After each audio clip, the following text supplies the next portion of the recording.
Hi, this is Christopher Edmund Navarro from the Philippines. This is my final project for CS50, Introduction to Programming with Python. I have a file here, SApp.py, or so-called Simple Application Network Tool. It's a simple menu-driven tool.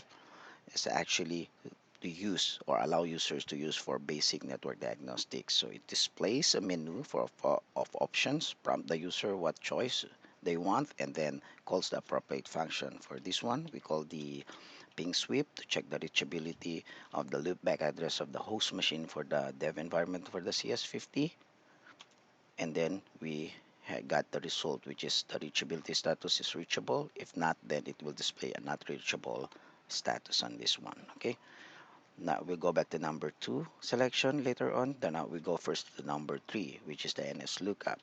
The NS lookup basically uses the get by host name of the socket module and basically translate the host name to AIP version 4 address format.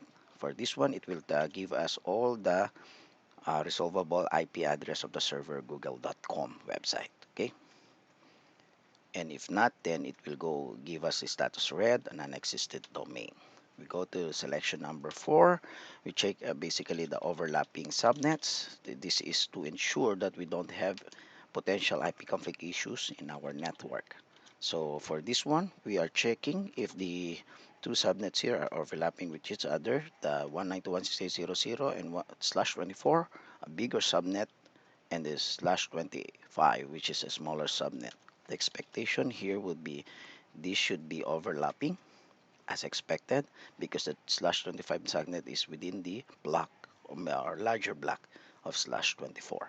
Okay, and then the number 5 is just for the user to quit or terminate the application. And then we go to number 2, which is the traceroute, because in the CS50 environment we cannot, or it is not allowed, okay, to do a path trace. So for this one we are doing a traceroute, and then it will display actually return traffic, wherein it will display a hop count, and then the return round trip time, and then the next hop router, which is from the local machine going out to the internet and going to the open DNS server in the public internet location. This is my final project for CS50.